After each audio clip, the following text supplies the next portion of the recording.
আমি কোনোদিনও আমার কোনো ভিডিওতে বলি না যে ভিডিও স্কিপ করবেন না। কিন্তু আজকে ১ম বার বলছি প্লিজ কেউ ভিডিওটা স্কিপ করবেন না। আমার বাবা অনেক আগে বেশ অসুস্থ হয়ে পড়েছিল। তখন আমি Instagram করতাম না, Facebook করতাম। Facebook এ বাবার কিছু ফটো এবং ভিডিও দিয়ে সবাইকে অনুরোধ করেছিলাম যে প্লিজ আমার বাবার হয়ে সবাই প্রে করবেন যাতে আমার বাবা সুস্থ হয়ে ওঠে। জানি না কোন কারণের জন্যে। কিন্তু তার কিছুদিন পরেই আমার বাবা সত্যি সুস্থ হয়ে যায়। আজকে এই ভিডিওটা দিয়ে আমি সবাইকে বলছি যারা আমার ফলোয়ার্স রয়েছো, যারা আমাকে পছন্দ করো বা করো না, তারা প্লিজ আন্টির জন্য প্রে করো যাতে সে সুস্থ হয়ে ঠিক আগের মতন আমাদের কাছে ফিরে আসে।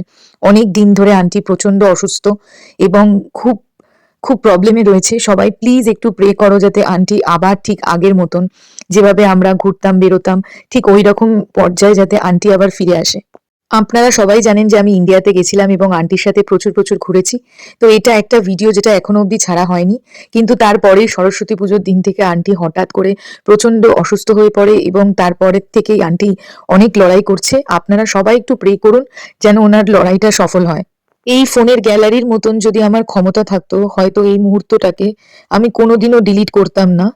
কিন্তু আমার কাছে অতটা ক্ষমতা নেই। কিন্তু আপনারা সবাই প্রে করুন যদি কেউ আমাকে পছন্দও না করেন, ওনার জন্যে সবাই একটু প্রে করুন যাতে উনি সুস্থ হয়ে যায় তাড়াতাড়ি।